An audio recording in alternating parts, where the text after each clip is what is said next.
All right, inside scoop, guys. I never break news, but I'm breaking some for you right now. It looks like Francis and Jon is getting done. Now, wouldn't you know, in March, and I'm not even saying it to be funny, that's actually what they said. However, they didn't qualify and said if it's not done in March, it's going to be April, it's going to be May.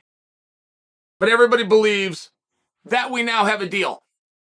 Nothing is signed, if I'm to give full disclosure. But it looks as though we have a deal. Now, I won't bring you guys something like that and run the risk of having egg on my face if I didn't have a second layer of confidence that this was done. So I do need to reword this one more time. This is not signed. This is everybody involved believing within good faith that that is the direction that we're going. Now, I saw a video of Francis and it just came out. Because the video just came out does not mean that the video was just made, right? You guys understand that? However, more likely than not it was. Of course. If somebody's putting out a video on Francis, of course they're going to use recent footage. And Francis was very big. And Francis has not been very big for a meaningful part of his career. And certainly never in his championship run. I bring that up because he's always been busy. He's always been training. He's always been got a scale coming up, got a match coming up, got to be within striking distance of 265 pounds. That just hasn't been the case for a year. As a matter of fact, he's been slowed down, right? You get that knee injury. Oh. One of those things, you just can't burn the calories. So you're eating food, you're not burning the calories, you got to get back into training camp. But this was still the image of Francis, and it was too big. Francis would agree with me. That's one of the reasons he's in there working out. He's trying to get some of that weight off. But it is still a question. I mean, as you get older, and we don't know how old Francis is, but I can personalize it and tell you it's very real as you get older. By example, I used to have to get ready to get ready. I used to have to do a camp, a preparation period, to be able to report to a camp or a preparation period. I used to have to really focus, put X amount of time and really get that damn weight off. That weight would come on me. It didn't happen like that in high school. I'd take a break between seasons. It didn't happen in college. It happened in the pros, and it happened a little bit later. And that's particularly for me, when you start dealing with the supplementation, when you start adding some of those chemicals for supplementation, it was very easy for the weight to just change. It just would. And you think that you were getting fat, and it's like, well, that's not even possible physiologically. So then you realize that you're retaining water weight, but it was still a game, and there were still things that you had to do to get that water weight off. I mean, imagine going into practice as hard as it is, but now imagine you go and do it, and you got 20-pound vest. Everywhere you move, you got this 20-pound, right? You got to get that off just to be able to move. Just to be able to get in shape to go out and to do some of these competitions. So, Francis is going home for a visa issue. You guys are aware of what I'm saying to you right now? Yes or no?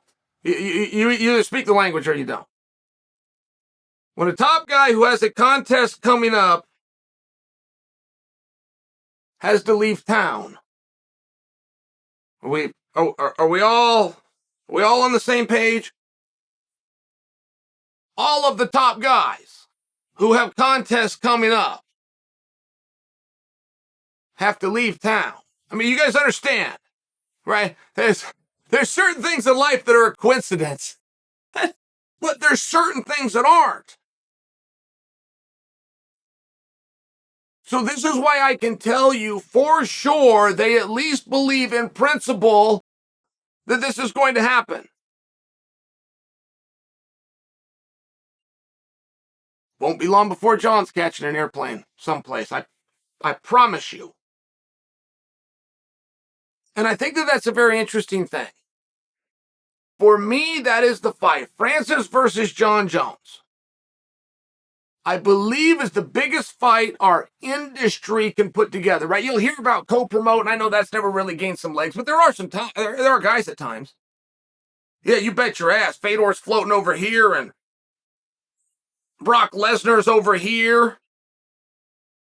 Talk about this industry-wide fight. I think that Francis and Jones is the biggest fight. I don't know how big of a fight it is. I think it's the biggest fight that our industry can put on right now. And the annoyance and the level of annoyance that I have and I will continue to have by the fact that this nugget was dropped and there's not a heavyweight walking the lands that has a problem with it. There's not a heavyweight out there saying, if that doesn't work, I would like the opportunity. If this does come together, I would like to be in the backup position. And I've even heard a heavyweight who I like. Respect is another word. I don't know if I respect him, but I like him. And he said, I don't have the right to do it. And that's one of the biggest misses you could ever possibly speak. A lot of you don't want to deal with Francis Ngannou, and for good reason. You're going to be counting the lights. And you're going to be counting the lights in less than 5 minutes. And most of you don't want to deal with Jon Jones. He's not going to make you count the lights. He's going to hurt you. He's going to bring you pain. And he's going to bring you pain for the better part of 25 minutes. And you guys aren't very good. And you can't deal with that. That's true for most of you. But you guys that are ranked number 10, you guys that are ranked number 7, you guys that are ranked number 8 and 9, you're protected. You're fully protected. You're fully insulated. You will never get in the ring with one of those two monsters. So you have free reign to be challenging them, to talk about they're scared, to talk about that you've offered this, to talk about anything you want with no retribution. An attempt to get your name out there, an attempt to be different. And believe me, with a little bit of chatter and a few headlines, you will go from 10 to 6 because you're interchangeable mediocrities anyway. Like, there's not an actual calculated system that's going on in some kind of a lockdown, isolated room known as a rankings meeting before these results get dropped every Tuesday at 9 a.m. There's none of those things. They don't have to they couldn't possibly care about your career or who you've beat or who you've been matched up with or how old you are, how many knockouts you have. That's pretend. We pretend. You are interchangeable mediocrity. You took the number 10 heavyweight in the world and you pulled his name out and you put the number 25 guy and you put it in that spot. Nobody says a word because it doesn't matter anyway. You have a level of protection. And I say that because you're not very good. The heavyweight class, you're not very good. I don't know that anybody believes that Daniel Cormier couldn't just get up, put the headset off, step in there and win. And that's not a good sign. So you're wise to be scared of Jon Jones, and you're wise to be scared of Francis, and you're wise to mind your P's and Q's. I'll just share with you, and it's a little bit low-hanging fruit, but it's a very obvious one. You're not going to end up in there anyway, so you could beat them in certain places, such as headlines, such as popularity. If you got some headlines and you got some popularity, you will see your ranking change instantly because your ranking isn't real. It's not based on something you've done.